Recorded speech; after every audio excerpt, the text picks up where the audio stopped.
Okay, well, welcome everybody. I'm so glad that you chose to come this afternoon. I think you'll be very pleased.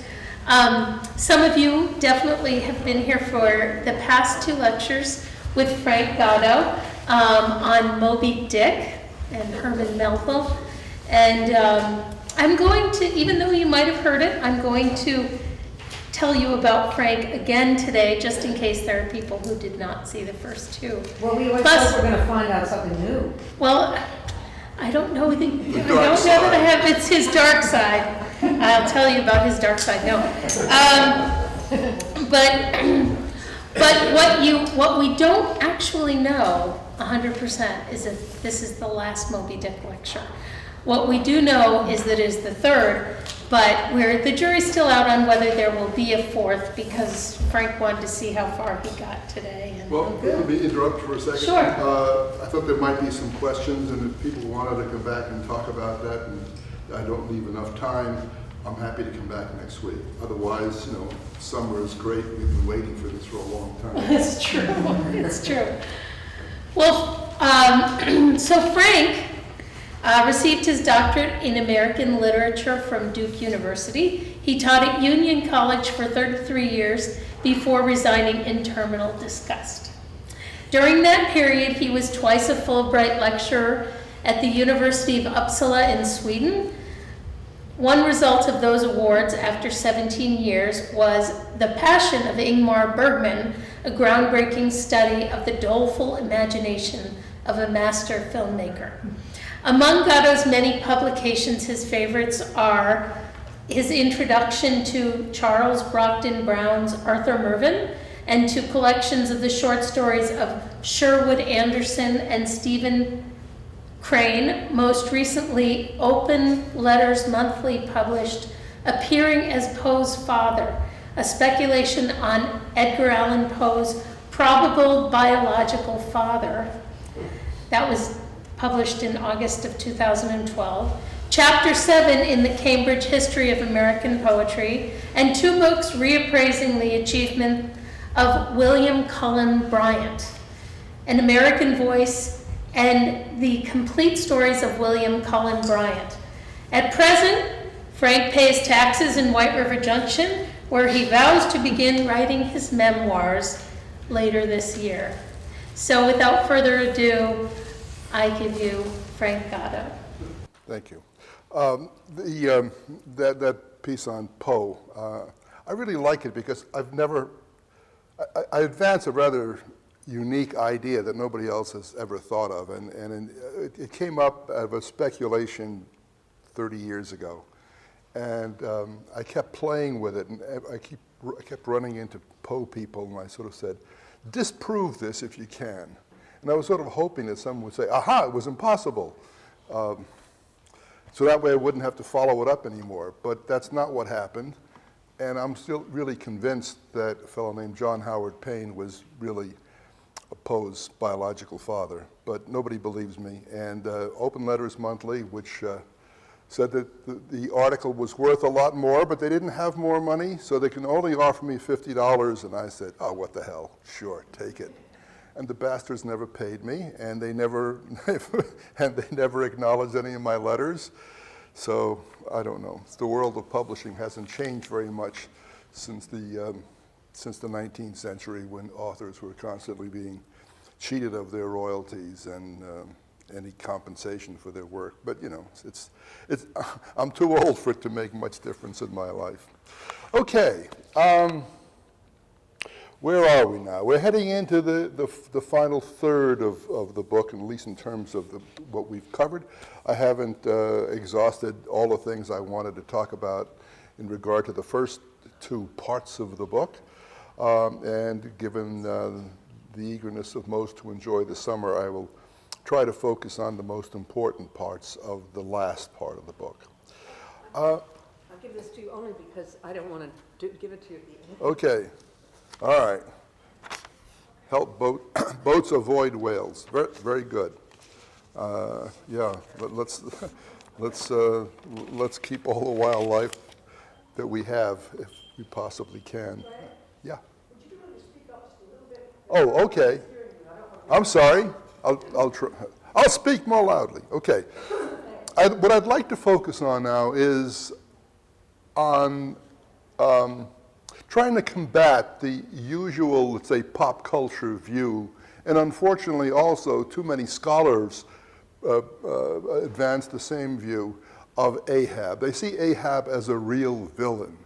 About 40, 50 years ago, there were comparisons of Ahab with Hitler, and seeing him as a fascist, and in contrast to Melville's democratic instincts. And I think one of the things that I tried to emphasize last time is that Melville is very much aware of the danger in men who do not acknowledge a leader and cannot, once they have a leader, who cannot really assay him properly. There's always a danger of being led astray or even led to one's doom in the choice of a leader, as Starbuck principally discovers in this book. But to see Ahab as simply a villain, I think is just absolutely wrong.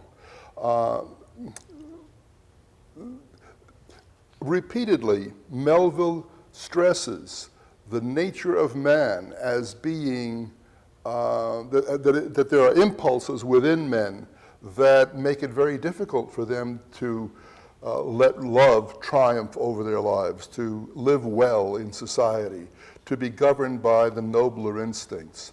One of these chapters that reflects on this is the Shark Massacre, in which it's a clear analogy between the behavior of the sharks and the behavior of human beings. One of the ways in which we see this parallel is in the town host story, where men betray one another, and until there is only one man left who stands on his principles, and he is forced into exile. Of course, that is steel-killed. And note the end of that chapter, where there's a reflection on the behavior of the sharks. And Queequeg says, whatever God made these sharks was one damned Indian. That in God's creation there are also these virulently malevolent properties in which men really destroy one another.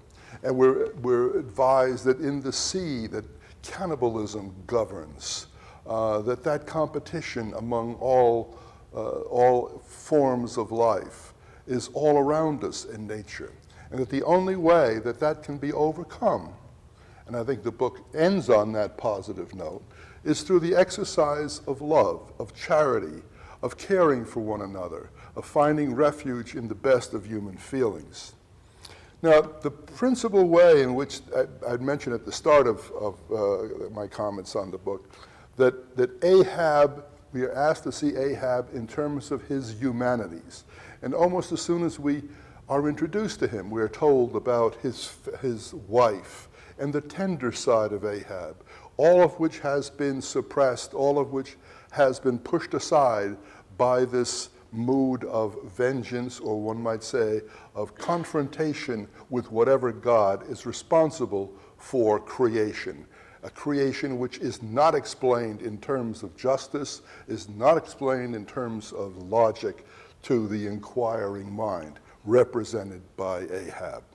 Now, I think that the clincher on this, on a more benign or benevolent view of Ahab, of seeing him as a Christ figure, is in his relationship to Pip. Let's take a look at chapter 178. Let's see if I can find a page number here. I'm sorry, chapter 40 on page 178. I thought that was a little advanced. In which we see the crew, and the crew at midnight at the forecastle, all speaking of their inner fears, their inner attitudes, how they respond to the nature of what they are about to embark on. And Pip is given the honor, I suppose, by Melville of closing that chapter, as all cry out, the squall, jump me my jollies, and they scatter, leaving Pip, who says, jollies, Lord help such jollies, crish, crash, there goes the jibstay, bang, whang, God, is the squall coming on. Duck lower, Pip, here comes the royal yard, it's worse than being in the world woods the last day of the year. Who'd go climbing after chestnuts now? But there they go, all cursing, and I don't. Fine prospects to them, they're on the road to heaven.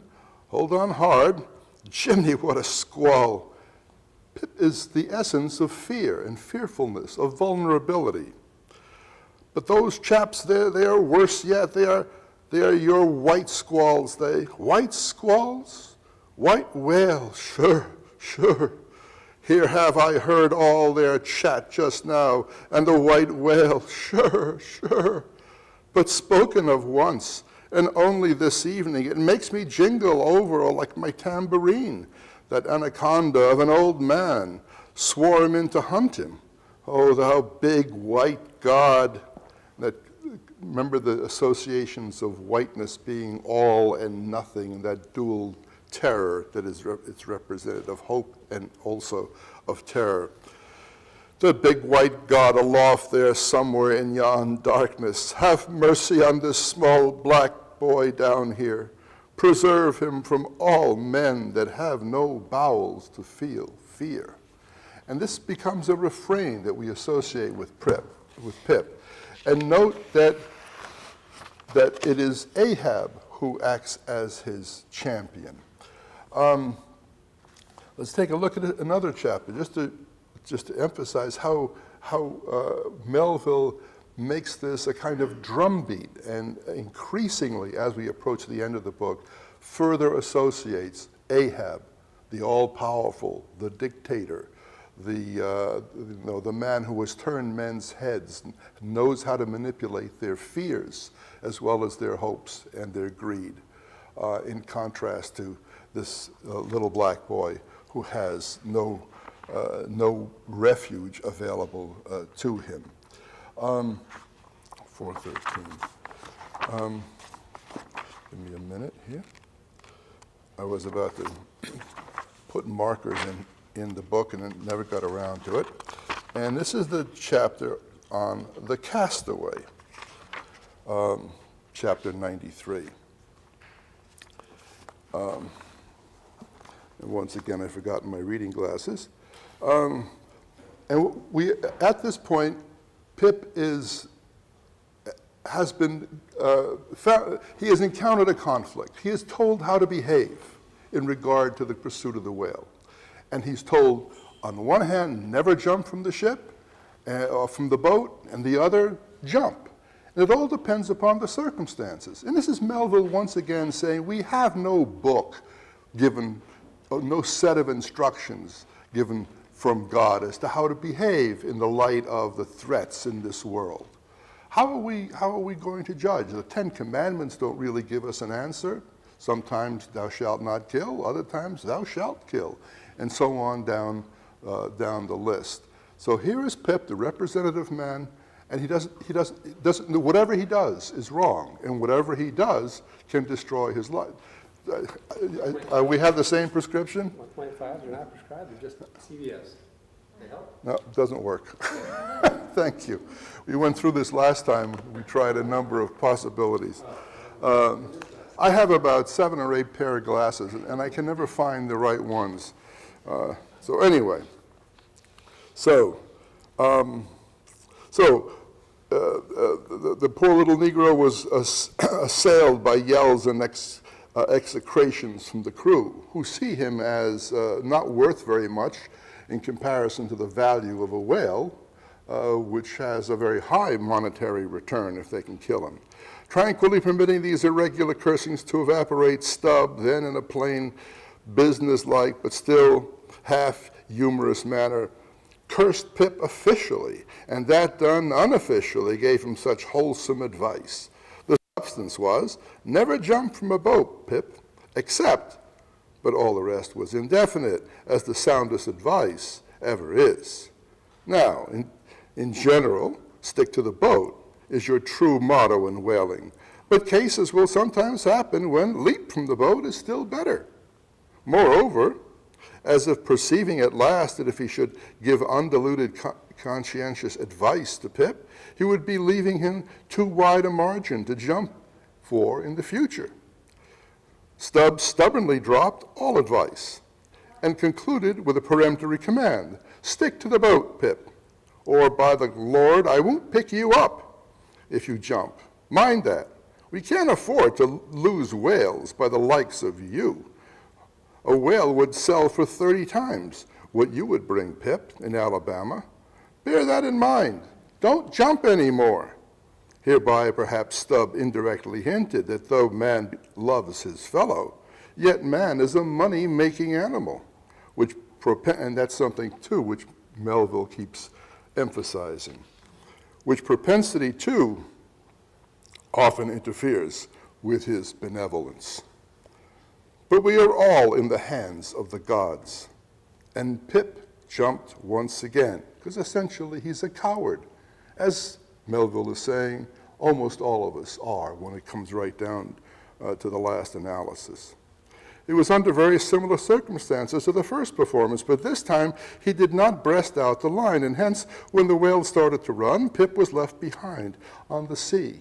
And this, again, a refrain that you find throughout the book of men being abandoned.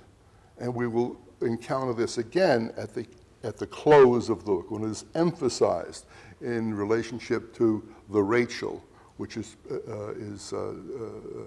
presented as seeking her lost children and trying to gather them again into the boat, into that vessel which represents society, human society at its best.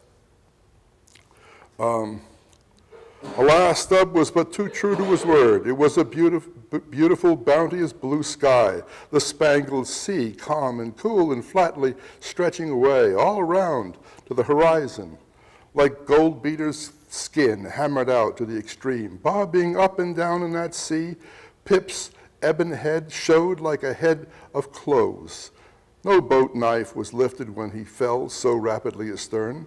Stubb's inexorable back was turned upon him, and the whale was winged. In 3 minutes, a whole mile of shoreless ocean was between Pip and Stubb.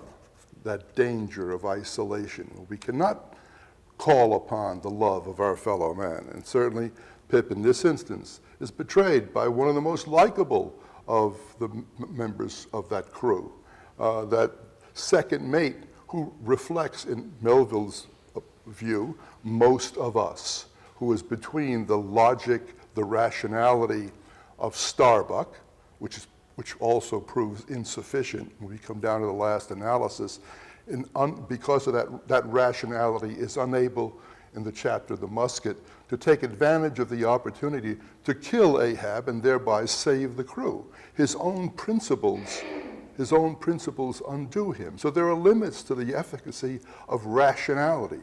And on the other hand, we have Flask, who is afraid of nothing and just takes everything as a joke, right? And in the chapter The Hyena, where the boat goes backwards, not even the whaleboat goes backwards, not even confronting the danger of the whale and treating the whole thing as a joke. That is Flask to the core. So here we have then Pip separated from the crew, a whole stretch of ocean between them. Poor Pip turned his crisp, curling black head to the sun, another lonely castaway, another lonely castaway through the loftiest and the brightest. And at the close of that chapter, the sea had jeeringly kept his finite body up, but drowned the infinite of his soul.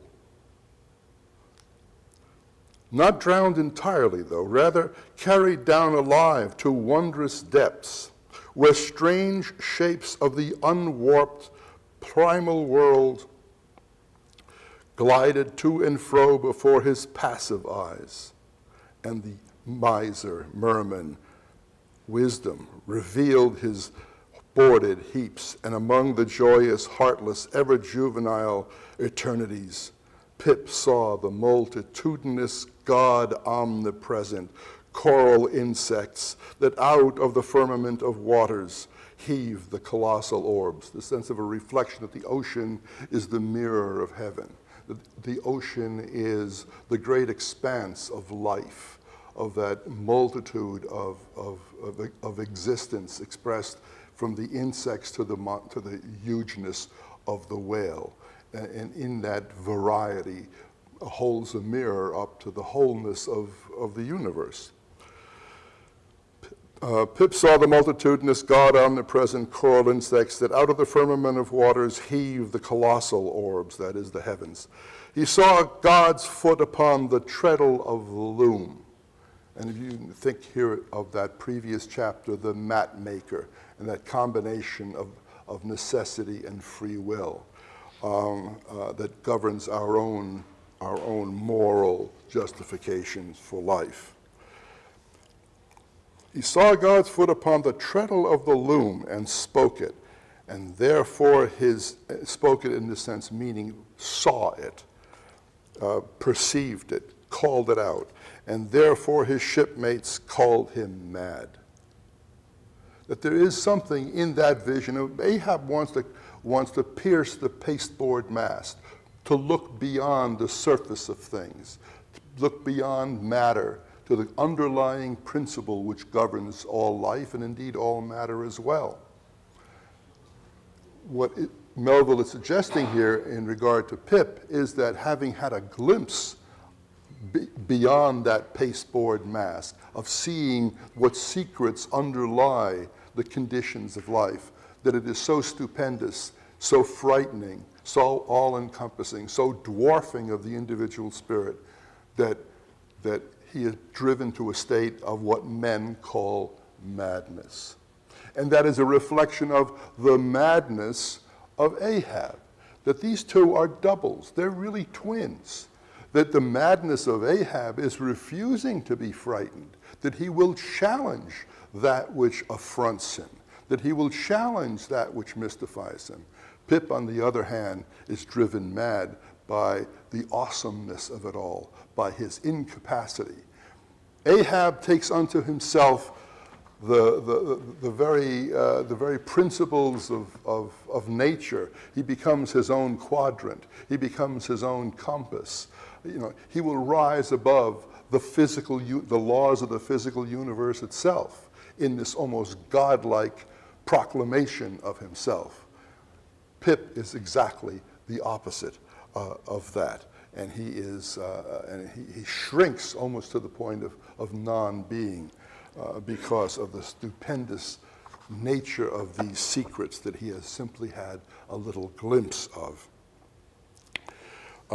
So man's insanity is heaven's sense. And wandering from all mortal reason, man comes at last to that celestial thought which to reason is absurd and frantic, and weal or woe feels then uncompromised and indifferent as his God. For the rest, blame not Stubb, who has been dismissive of Pip's worth in comparison to what men normally lets govern their lives, that is cupidity, greed, the desire for material wealth and profit. For the rest, blame not Stubb too harshly. The thing is common in that fishery, which is really by extension in all of our activities, human activities of life. And in the sequel of the narrative, it will then be seen what like abandonment befell myself. So this is a foreshadowing of that end that Melville elevates as the one basis for hope, that is Ishmael's survival. Ishmael too, remember that in terms of the evocation of his name, is an exile, is someone who has been cast aside. The whole book is forged in this notion of justice, the importance of justice and the protest of Ahab, our champion, in confronting that injustice. You can also see this stress on Pip, as though he's a choral character, commenting on what the action of the others. In chapter 99, one of the central chapters in the book, called The Doubloon. And what has happened in this chapter, or what happens in this chapter, is that Ahab, realizing that he has to bind the crew to his unholy, blasphemous, but completely understandable purpose, that he has to find that which unifies him. This conflict between a fissioning, a splitting apart of human beings, and also that which forces them to interrelate and behave in concert is a motif that Melville keeps bringing up, right? So he understands what needs to be done. While I was talking, the pages found their own division. Excuse me. Go back to in this chapter called the doubloon, and he nails a doubloon, a gold doubloon, to the masthead. And he says, okay, the first person who spies Moby Dick gets this doubloon. Note that eventually he will claim that doubloon for himself, as though at that point in his progression, he is saying, I don't need anybody else. Not only do I not need the compass and the quadrant and all that, I will furnish that from myself, but I don't even need the cooperation and the contributions of my fellow man, that I will rise above that. And so we have the various members of the crew go up and look at that doubloon and see a reflection of their own inner selves, of who they are. And then we have finally, again, note that emphasis upon Pip, Pip going up. But before I read that closing paragraph to that chapter, is it all clear as to what the joke is that he's referring to? Melville deals with lots of jokes in Moby Dick, as he does in some of his other works as well. Has anyone heard the story? It's a shaggy dog joke about the gold doubloon? Not you, Chuck? No? No? 4 years at Dartmouth, you never heard it. It's a shaggy dog story. And, you know, jokes persist. And those of you who are on the internet, you're probably reading the jokes that you first read when you first got the internet, 10 years ago. They seem to have a life of their own. Well, anyway, in this joke, there's a man who discovers one day that he has a gold screw in his navel. And he's perplexed by this. And he goes to see every wise man and asks, what must I do? And so he's chased to do all these things. And finally, someone says, you must climb this high mountain and, and cross these mighty rivers. And finally, near the top of this mountain, he finds a gold screwdriver. At which point the teller of the story stops. And the person who's listening to it says, well, what happened then? He says, well, he put the gold screwdriver to the gold screw. And then what happened? Well, he unscrewed the gold screw. Yeah, and then what happened? His ass fell off. And you remember the joke, right? From the back part of the brain. And that is very much what Melville is pointing to in this chapter. Okay, so now we have Pip's take on this. Here's the ship's navel, this doubloon here, and they are all on fire to unscrew it. But unscrew your navel, and what's the consequence? Then again, if it stays here, that is ugly too, for when aught's nailed to the mast, it's a sign that things grow desperate. Oh, Ahab, the white whale, he'll rail ye. This is a pine tree. My father in old Toland country cut down a pine tree once and found a silver ring grown over it, some old darky's wedding ring. Well, how did it get there? And so they'll say in the resurrection when they come to fish up this old mast and find a doubloon lodged in it, with bedded oysters for the shaggy bark. Oh, the gold, the precious, precious gold that men are always attracted to and that motivates so much of man's actions. The green miser will hoard ye soon. Hush, hush. God goes among the world's blackberrying. Cook, ho, cook, and cook us, Jenny. Hey, hey, hey, hey, hey, Jenny, Jenny, and get your hoe cake done. His retreat from these eternal questions, which disturb him to his core, and which he has no hope really for solving. Chapter 113, again this emphasis upon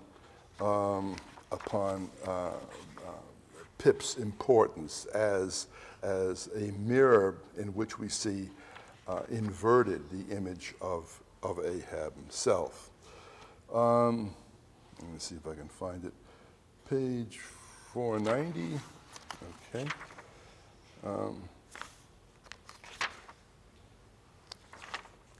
Again, at the end of the chapter, and this is the chapter which is devoted to Perth.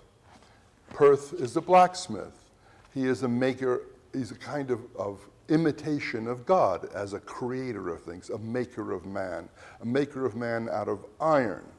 And one of the things that I became particularly attuned to, which I had never really seen before, despite the fact that I've read this book so many times, is that the repetition of the word iron in referring to human beings, in referring to our attempt to understand our own purposes, our own courage, who we are. And at this point now, excuse me, I apologize. 113. Yeah, here we are. This is the chapter, The Forge, and we are now forging new weapons, new harpoons to go after particularly Moby Dick, but whales in general. But Perth, who is a kind of maker of man's own projection of his powers, and then we see in another chapter that he is a destroyed man. He's been destroyed through alcoholism, and he has lost his wife. Again, that motif of giving up that which is sweetest in life, of love of man for woman, but also, of course, men for each other. So Perth forges these harpoons, and one in particular that is meant for Moby Dick. And Ahab steps forward and says, Ego non baptizo te in nomine Patris. I do not bless you in the name of the Father, but said in nomine Diabli, but in the name of the devil. Deliriously howled Ahab at the malignant iron scorchingly devoured, as the malignant iron scorchingly devoured the baptismal blood, because each has put his own blood on the iron. Now mustering the spare poles from below and selecting one of hickory, with the bark still investing it, Ahab fitted the end to the socket of the iron, which he means to use to kill Moby Dick. A coil of new tow line was then unwound. And remember, that tow line is another recurrent motif in the novel as a sign of fate. Pressing his foot upon it till the rope hummed like a harp string, then eagerly bending over it, and seeing no strandings, Ahab exclaimed, "Good, and now for the seizing." Well, again, the emphasis upon Pip. Shortly thereafter, we have a chapter in which Ahab is separated from this double, from this other. Chapter 125, let's see, my page is 522.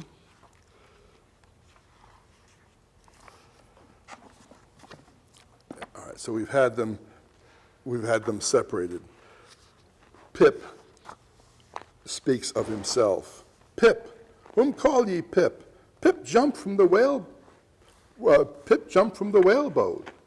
You know, again, the sense of sinfulness, of doing the wrong thing by jumping out of that whaleboat, which he's been told is what he should do. And what has forced him out of this whaleboat? Cowardice, which is what every man of this crew at some point has to confront.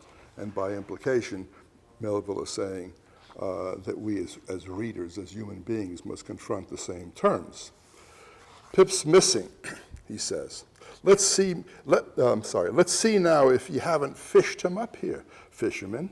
It drags hard. I guess he's holding on. Jerk him, Tahiti, jerk him. We haul it to the cowards there. Ho, there's his arm, just breaking water. A hatchet. Cut it off. We haul in, no cowards here. Captain Ahab, sir, here's Pip trying to get on board again.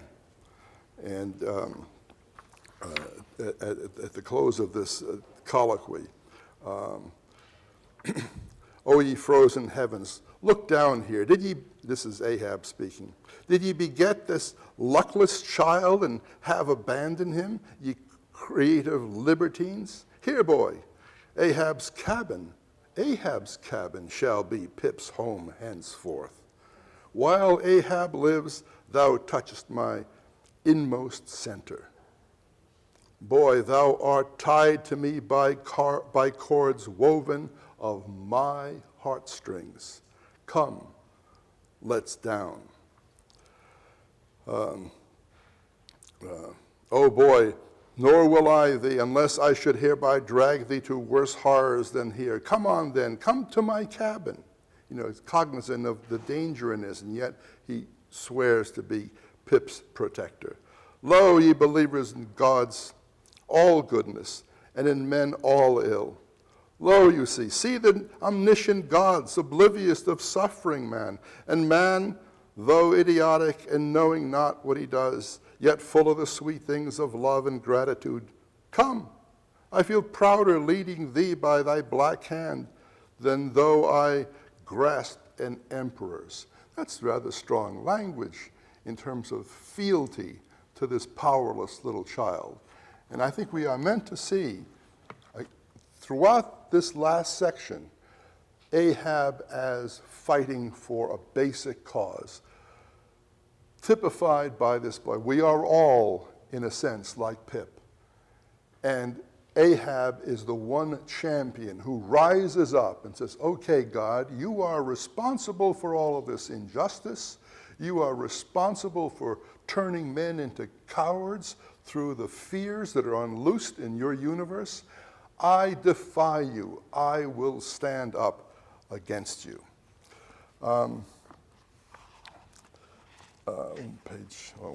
Chapter 127. And I keep reading these sections because I think it's important to see this. This has really been overlooked, I think, in the reading of this book and in our evaluation of Ahab, whom we are to see as a kind of satanic figure in the mold of Milton's Satan. He is also called Prometheus, and there's something of Prometheus in Perth as well, the maker of men, and he tries to make them out of iron. And that question of, will that iron hold up? There is, in the chapter, The Sunset, there is reference to the iron crown of Lombardy. Ahab says he feels this iron crown of Lombardy pressing down on him, pressing down on his brow. What's the reference? The iron crown of Lombardy was supposedly made from nails that were used to crucify Jesus. And so here we have this sense of himself, Ahab's sense of himself, as a Jesus-like figure. And yet what he responds to the universe with is not the love of a Jesus, but defiance, like Milton's Satan. And in the chapter, the deck, chapter 127, Ahab once again calls for Pip over and over and over again, that he is the one who stands for this quality. So that finally, when Ahab takes on the white whale, which represents the mystery of the universe, the power of the cosmos, the unknown and terrific force that we associate with God, his crucifixion is foredoomed. It's clearly something he virtually asks for. And when we have the lowering for Moby Dick, it is significant that we have 3 lowerings, 3 days. And clearly that reference too is biblical. And we look at the end of it for a moment of resurrection. But it is not Ahab who is resurrected, it is Ishmael. It is that other representation of Pip, the fellow who speculates but never lets himself drown in his questioning of the conditions of life. He always chooses to affirm life, to embrace his fellow man instead of seeing himself as charged with redressing this evil, which is a condition of life. And there is another side to Ahab, and that side is represented by Fedallah. And that's usually, when critics talk about the evil of Ahab, that's usually what they point to. Now, and somehow, I don't think anybody really deals satisfactorily with this figure of Fedallah. Where does he come from? Melville was a great reader during this period of 4 or 5 years. He read voraciously. And it is almost impossible to imagine him not having read the Spectator papers. Again, virtually every literate American read the Spectator papers. And I apologize for not getting to the library to get the appropriate paper, but I'll try to at least get the most important aspects of a story that is in the Spectator papers, which I think gives Melville this idea of the character of Fedallah. In the Spectator papers, Fedallah is a good prince, and he loves his wife. At one point, somebody kills, I think it kills a hart, kills a deer, and the wife is very upset. And so Fedallah has a gift, and he says, I will use this gift, I will project myself, my soul, into that creature and bring it back to life, and that will please you, which is exactly what he does. But there's a bad presence here that has covetous eyes for the princess, for the bride of Fedallah.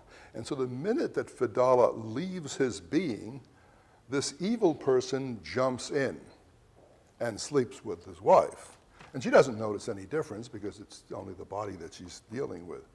But all this while, the spirit of Fedallah is seeing what's going on and tries to gain justice and looks for a way of doing it.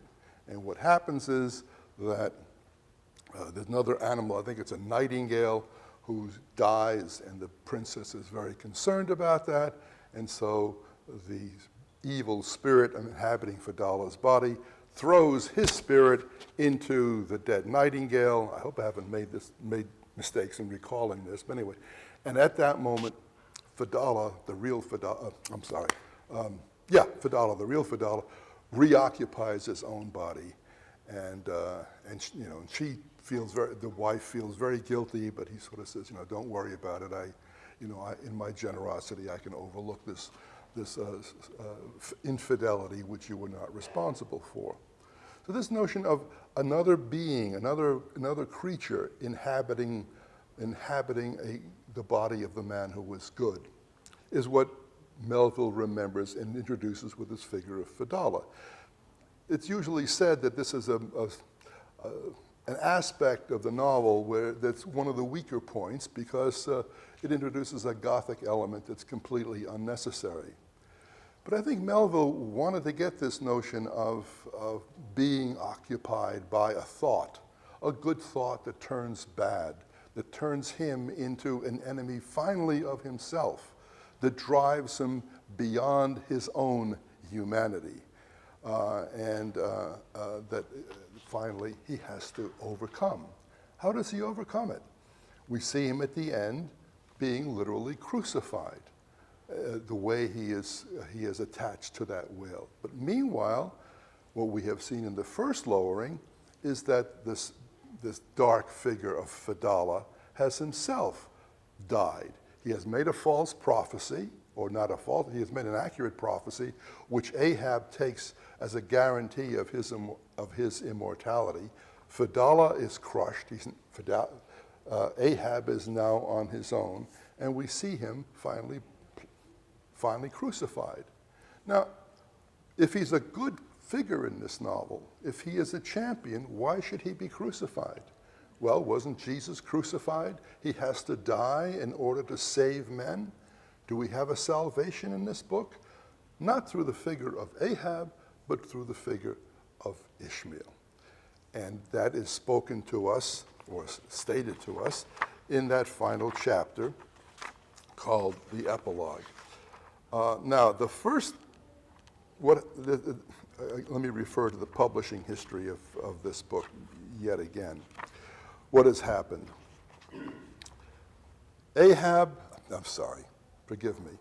Melville, in order to have a copy of the book that he can sell to a British publisher and thereby gain first a British copyright, has plates made for the book. It is supposed, but we don't know, it is supposed that he has not, in that first American edition, the plates that he has created, that he has not included the epilogue. The British version of the book, which is published as The Whale, does not contain the epilogue. And again, the presumption is that that's because that wasn't sent as an off-print from these plates. What does occupy the end of the book, probably a decision on the part of the publisher, is those extracts and etymologies. Then, so the theory goes,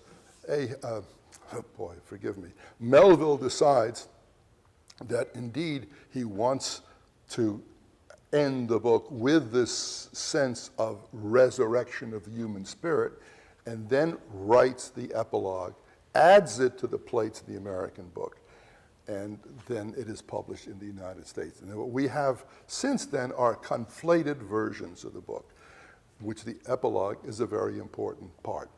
Now, I don't know that that's an accurate reading, because there is in the book itself, in those plates which he has sent over to England, or at least the prints from those plates, reference to Ishmael's eventual resurrection, that the novel will end on that note of hope. And I think it's clearly part of the pattern which Melville has in mind throughout the book. But, again, we just don't know. And there are all sorts of possibilities that are raised. Let me stop there and ask for some questions, if you have any. Yes, ma'am. I had two thoughts as you were discussing this, and one is that there's such a theme, as you said, of abandonment and being tossed out on one's own by so many people in this novel that I think it has to go back to Melville's feeling of being abandoned by his father's dying. And you kind of dismissed that when I said it before, but I think you did anyway. Yeah, well, I'm sorry, I was trying to hear you. I think that you dismissed the idea of Melville replicating his feeling of abandonment in the stories in Moby Dick, but I feel that I have the sense that Melville felt abandoned by his father and angry about it for his whole life, and so many of the abandoned figures in this book echo that. So that was just one of my thoughts. And then the other one is that... Well, psychologically, is the father not associated with the figure of Father God? Well, yeah, probably, but I don't want to go that far. But I mean, his own father did abandon him, and he was really let loose. I mean, he couldn't get a college education. He couldn't really. There was no money. I mean, because his father died. His whole life changed, as I recall it. Yeah, well, he's lucky he didn't go to college. Perhaps so, but he might not have thought so. But I don't know. But anyway, the other thought I had was that you were talking about Ahab and Pip being like opposites of each other and perceiving the grandeur of things, I call it the goddess under everything, because the treadle of the loom is a very feminine image, and he goes to the bottom of the sea and sees the goddess, in my view. But anyway, and he sees the goddess? Yeah, I mean the treadle of the loom is a very feminine image, and the sea is a very feminine image too, and we all had a goddess belief before we had a God belief, so she's still there. And if you go far enough, and if you're much enough of a child, you're going to see it, I think. Well, there's certainly a feminine aspect to the sea, and there's veneration of the power of creation, as there is of the power of love. Well, this is what I wanted to finish with, which sure. you said that Pitt was driven mad by this understanding that he had of the greatness of love, really, perhaps of the enveloping love of everything. And Melville, and Ahab tried to control it. And so the middle ground of that was, one is driven crazy by it, the other tries to control it. The middle ground is to open up to love and awe, and not go crazy, and not try to control it. To recognize one's, at least if we're to take Ishmael as the bearer of the message of the book, to recognize one's limits and then answer that which is inscrutable and that which will drive you mad by an affirmation of that which is given us in life. We see this in the development of the character of Ahab in terms of those ships that he encounters, the whale ships that he encounters. And implied in that is a celebration of life. There's a succession of three that particularly we'd want to focus on. One is called the Virgin. And the Virgin, appropriately, has no sperm in her, right? And the whale that they try to bring on is desiccated, it's dry, and it plunges to the bottom of the sea. That there's the absence of that buoyancy of life. In the end, we have life which surfaces again from, and it's also indicated by that chapter where Melville talks about Bulkington. He rises up, from my ocean perishing to become the apotheosis or apotheosis, however you want to pronounce it, to become God-like, but still to be a man that is able to rise again into a firm life. So we have that aspect that is clearly indicated. All right, so we have the Virgin, and then we have later on the Bachelor, and the Bachelor's full of sperm. Surprise, surprise, and it's quite valuable. And Ahab is offered the solidarity, the companionship of the crew on the Bachelor, and he turns from it. No, I've got to chase that whale. I've got to triumph not through some kind of carnal expression of love, but I've got to win through the conquest of my mind over these baffling conditions of existence. And then there's a third one, and in between the two. And this, I'm not going to say that this is what Melville meant. I just don't know. But I find it rather suspicious, and or at least thought-provoking, so let me bring it out. It's the rosebud. And what do we have in the rosebud? What goes on there? There's a whale that is being pursued, and the whale is sick, and Stubb cheats the other ship, the rosebud, of its triumph, of its trophy, and through that process secures the ambergris, which smells very, very sweet. Well, I don't know if this is true in English, but my first language was Piedmontese, which is quite close to Provençal. And one of the most popular bawdy songs has the refrain, La rosa l'imbelfiu.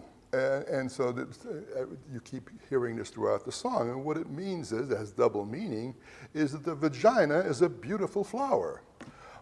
Is that what he had in mind? I mean, how often has this occurred? Does this occur this does occur, that doubleness of meaning does occur in some medieval lyrics. How widespread was it? Did Melville encounter this? Lord knows, given the range of his allusions in the book, it's hard to say that he wasn't aware of some of this.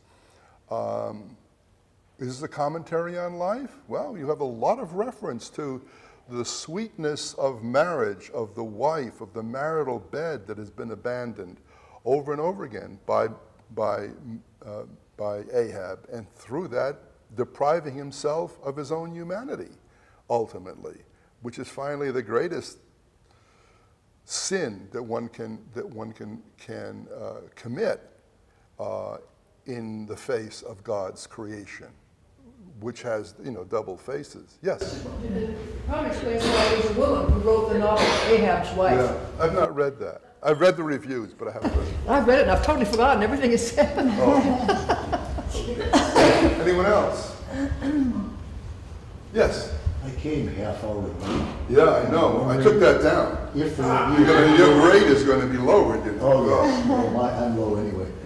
I'm wondering if the video will be available between now and the next talk so I can catch up. Well, I thought we'd close with this, but if you want to have another session next week, I'm willing to come.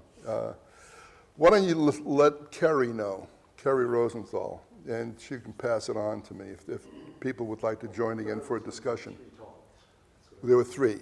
And the videos will be made available. I have people who know me, and I've been telling them what I've been doing, and they say, oh, can we please see the video?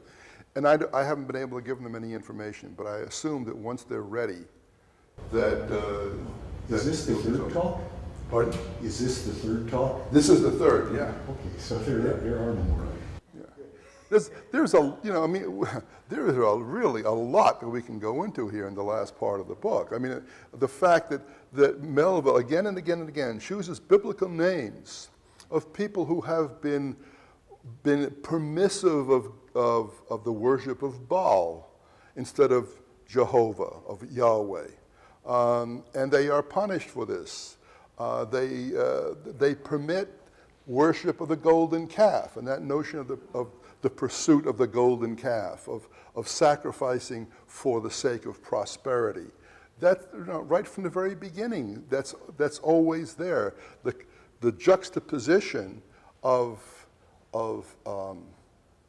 money, of prosperity, of the business of this life in dollars and cents, and that voyage of the spirit, which can be a very risky voyage. Look at Melville himself in his life. He goes nowhere. He winds up spending the rest of his life in New York City in a customs house. Nobody really knows him, and he's writing for himself, writing for his own drawer, continuing his quest. In the immediate aftermath of Moby Dick, what do we have? The fantastic story, beautiful, one of the great short stories or one of the great narratives in American literature, Bartleby the Scrivener. Now, in my view, Moby Dick is the last book in which we have the opposite possibilities in life sort of equally presented, where there's hope. Pierre, the next novel he writes, and when he writes to Hawthorne, he says, it's more than whales, they're more than Leviathan. There are krakens, something which is even more huge and mystifying and disturbing at the bottom of human experience. And in Pierre, we have someone who's very much like Melville. Pierre is raised in the lap of luxury. He's got a mom who's picked out the perfect girl for him, blonde, of course. Remember that only the dark women are earthy and sexy and dangerous for that reason. Blondes just float along on the surface of life. And then one day, Pierre sees this painting, and he's troubled by this painting. And he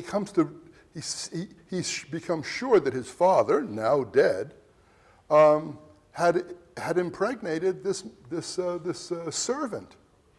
And so her child, like Ishmael, her child has no standing in the world whatsoever. And Pierre becomes obsessed by this, trying to compensate for the sin of his father, for what his father has done that is so unjust, right? And so the only way he can solve this through the legal system is to marry his sister or his half-sister. And this goes on, and he's trying to do the right thing throughout. And at the close of the book, he discovers that his calculation, the use of his brain to figure all this out and to try to bring justice to this segment of the world, was all wrong.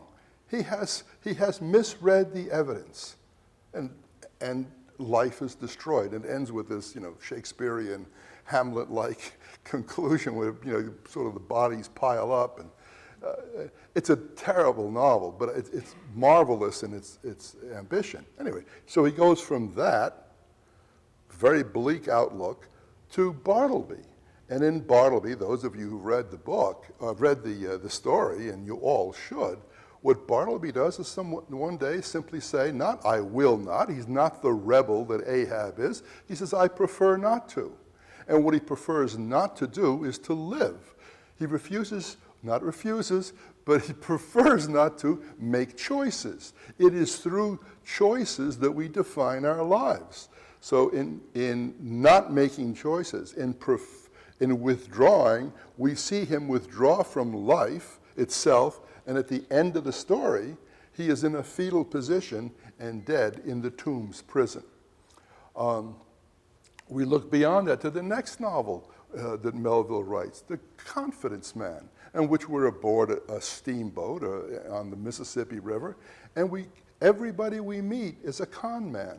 And there is no way in which we can break through that mask and find who is true, who is authentic. Sort of our condition in politics, right, today? Or the world that we are confronted with on all the advertising, and they're trying to manipulate our minds all the time. And there's no way of getting at truth, if truth actually does exist. So, Melville is haunted by this. And this is a very courageous book. And then, having written it, he falls into the abyss, and he's aware of exactly what has happened. Yes, John? About The Confidence Man, you do such a nice job of summarizing it. I thought one of the saddest things is it appeared to be somebody who was losing control of himself. Absolutely. Okay. Yeah. Well, losing control in the sense that he reports with his dizziness over these conditions. And we're on, we literally are not on solid ground in this boat, which is floating around, and so there's no place to stand. There's no place to put your lever and establish some truth or some finality, some set of principles by which one can live one's life. Yeah, and then we have the long poems, Chlorel. I won't get into all that, but I know of no writer who displays the courage.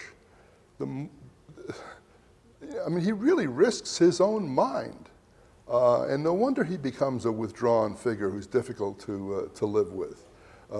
His son, he discovers his son dead in the parent's suicide, and the suicide was apparently meant to confront the father, so that the father would discover the body. Wow, what a terrible life. But he always remained faithful to his vision in writing about it. And we have finally the manuscript which was discovered years after his death, Billy Budd, in which Billy Budd is completely innocent. And at the end, we see him as a Christ figure, and when he's hanged by Captain Vere, the word Vere meaning truth, and Captain Vere does what he needs to do according to the book. There's that sense of authority and the need for society to have rules and authority and to be consistent. When he's hanged, he doesn't have the normal reaction that hanging produces in the male. That is, he gets no erection. And again, signifying that this innocent is not equipped to deal with the evil in this world. And the evil is not so much in the one action of Claggart, who hates him. It's Billy Budd strikes back and hits Claggart, and Claggart falls on a cleat, and as a result of that dies, and for that reason he's condemned to death. And because there has been mutiny in the Navy, the captain cannot let him off easy, and so Billy Budd has to be hanged. Those are the circumstances of his life, and Billy Budd can't choose those circumstances. In fact, he says at the very end, as he's being hanged, God bless Captain Vere, the very man who's decreed that he must die. So, Melville never really separates himself from these metaphysical questions and suffers for it. I think you're not still taping this, are you? Or not taping, videoing it? You are? Well, then we've run past our time. Again, if you'd like to meet next week, just send a note to Kerry, and she'll get word to me, and I'll come back and we'll talk about whatever you like to talk about. Yes, sir. Ahab's last words are, from hell's heart I stab at thee, for hate's sake I spit my last breath at thee. And Christ's, well, I don't like that word, Jesus' last words are, Father, actually, Daddy, Daddy, why hast thou forsaken me? I don't see that your argument works. That Ahab's a Christ figure. Well, what happens to Ahab, is through his rebellion, his satanic rebellion. Remember, Satan was also the favorite son of God, and Satan feels that he's been abandoned, that he's been not given sufficient recognition. So that it is through that he is driven by a sense of Ahab, is driven by this sense of justice to lose his humanity. There is no redemption possible given his commitment to his dehumanization in pursuit of the very principles that he holds high. And therefore, Ahab has essentially said, if I don't get this answer from the cosmos, if there is no response to me, then I just as soon die. I will die in that effort, in that rebellion against, I refuse to accept life under these terms. So he gets his appropriate end. He gets exactly what in a sense he has been driven to choose. And what is it's very clear. It's the coffin of Queequeg, which has been turned into a life buoy, right? And what the bond between Queequeg and Ishmael is one of human love, of brotherhood, and that's been reaffirmed throughout the book. And that's what leads to redemption. That's what enables Ishmael, the exile, the one who's cut off, the orphan, to survive. And he is picked up by the Rachel that is looking for her children. So he is enabled to go on in the society of men, which Ahab, by his choice, could not do. Yeah, again, it's not as though this is an allegory in which one has fixed values. That's one of the key differences between Melville and Hall. The last words, I alone am left to tell thee, seem to me to be Melville's real value system. I'm the storyteller, and but I think one has to see that identification between Melville and Ishmael. It's kind of a wish, as it were, because in his own life, he cannot really embrace finally that love of one's fellow man. It's as though that's denied him, and he's starved of that need for this justification to go on. Okay, yes? Just quickly, could you speculate on why the book fell into obscurity in the beginning and then why it resurfaced when in the 20s and became popular? Why did it surface again? Oh, why did it fall into obscurity first and then surface? The obscurity first? Well, you could say that it was badly marketed, that people didn't understand it. It's a hard book to read, right? And people were not taking the novel form that seriously in those days. People were not generally willing to concede those qualities to a novel. That's something that's really pretty much starts at around this point in the 19th century.